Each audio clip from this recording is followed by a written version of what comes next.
Hello guys, कैसे हैं आप लोग। उम्मीद करता हूं आप लोग खैरियत से होंगे। मैं हूं अली सिद्दीकी और मैं आप लोगों को बता रहा हूं कि ऑनलाइन अर्निंग कैसे स्टार्ट की जा सकती है। पिछली वीडियो में हमने बात की थी कि ग्राफिक डिज़ाइनिंग में इलस्ट्रेटर को हम कैसे चलाना सीखेंगे और हमने उसकी बेसिक पे बात की थी। उम्मीद करता हूँ आप लोगों को वीडियो अच्छी लगी होगी और आप लोगों को उससे फ़ायदा हासिल हुआ होगा। और जो अगर आप लोगों के कुछ समझ में नहीं आया तो आप लोग मुझसे वो कमेंट बॉक्स में पूछ सकते हैं। आप लोग कमेंट करके मुझसे जो भी पूछेंगे मैं आपको उसका सॉल्यूशन बता दूंगा।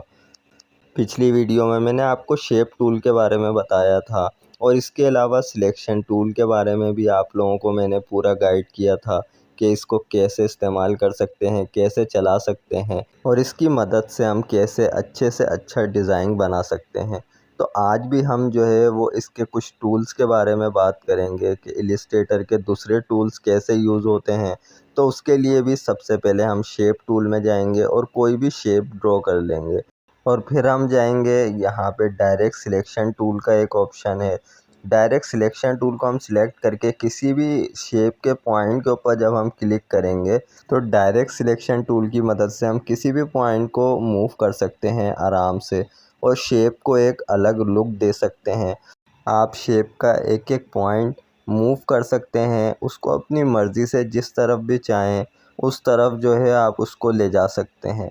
बाकी अगर आपको इस शेप का जो राउंड शेप है कोने में, जैसे अगर आपको वो करना है तो आप इसको राउंड भी कर सकते हैं। अगर आपको इसके कोने अच्छे नहीं लग रहे ऐसे तो आप उसको राउंड भी करके कोई भी शेप दे सकते हैं। अब इसके साथ ही इसके नीचे एक और टूल है ग्रुप सिलेक्शन टूल का। तो वो ग्रुप सिलेक्शन टूल जो यूज़ होता है, देखें हमने एक और शेप ड्रॉ कर लिया। अब जब हमने ये 2-3 शेप जो हैं यहाँ पे ड्रॉ कर ली हैं तो अब हम उस ग्रुप सिलेक्शन टूल की मदद से इसको जब हम सिलेक्ट करेंगे तो ये सारे एक साथ सिलेक्ट हो जाएंगे।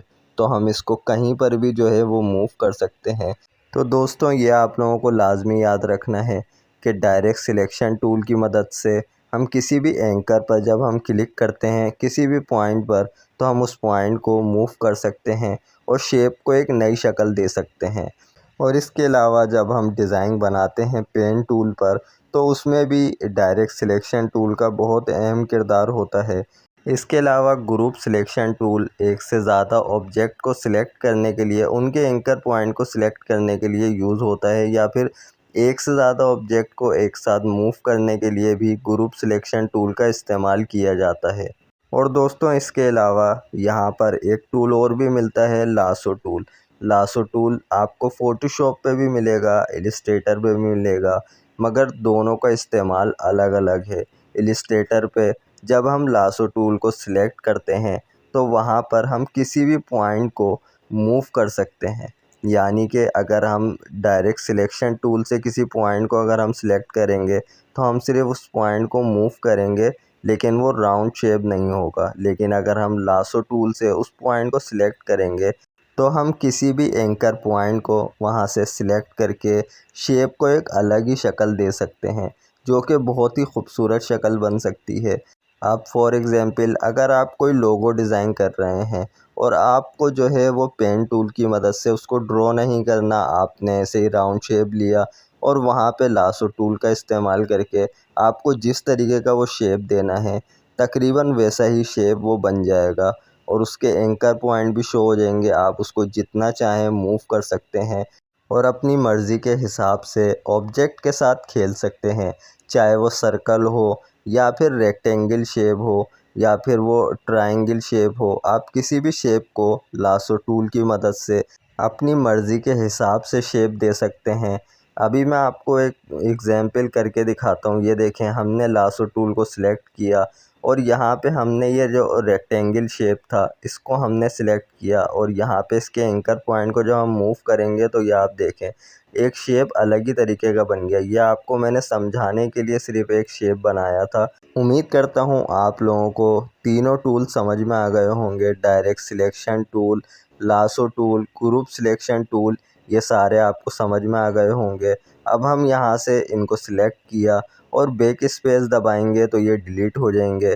दोस्तों इसके बाद चलते हैं दूसरे टूल्स की तरफ। तो ये पेन टूल और कर्व टूल ये मैं आपको कोर्स के एंड में सिखाऊंगा, क्योंकि ये थोड़े हार्ड भी हैं और डिज़ाइनिंग की फील्ड में सबसे इम्पोर्टेंट भी हैं। तो पहले मैं आपको बेसिक समझा दूँ इलस्ट्रेटर की, उसके बाद फिर मैं ये दोनों टूल्स आपको बताऊँगा ताकि आपके सही से समझ में आए। अभी मैं आपको बताता हूँ दूसरे टूल्स के बारे में।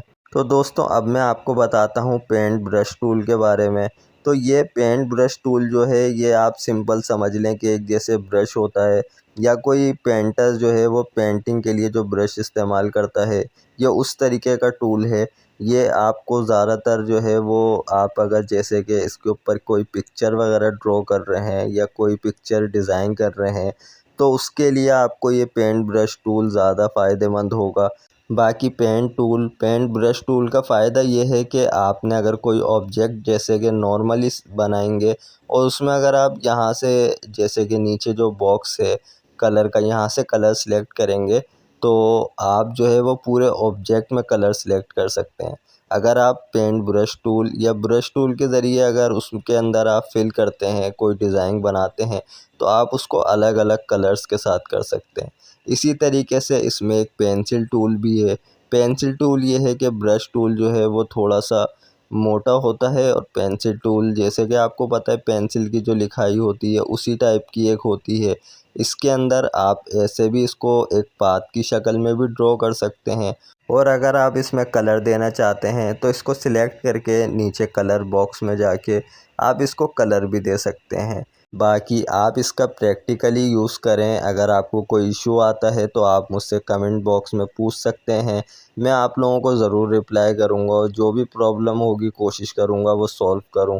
हम आज की अपनी इस वीडियो को भी यहीं पर ही एंड करेंगे। वीडियो आप लोगों को अच्छी लगी हो, कुछ भी सीखने को मिला हो, तो वीडियो को लाइक करें, चैनल को सब्सक्राइब करना मत भूलिएगा, और इस वीडियो को ज़्यादा से ज़्यादा दोस्तों के साथ भी शेयर करें। हम आपसे मिलेंगे ग्राफिक डिज़ाइनिंग की वीडियो नंबर 3 में। जब तक कि अपना बहुत ख्याल रखिएगा, हमें भी दुआओं में याद रखिएगा। अल्लाह हाफिज़।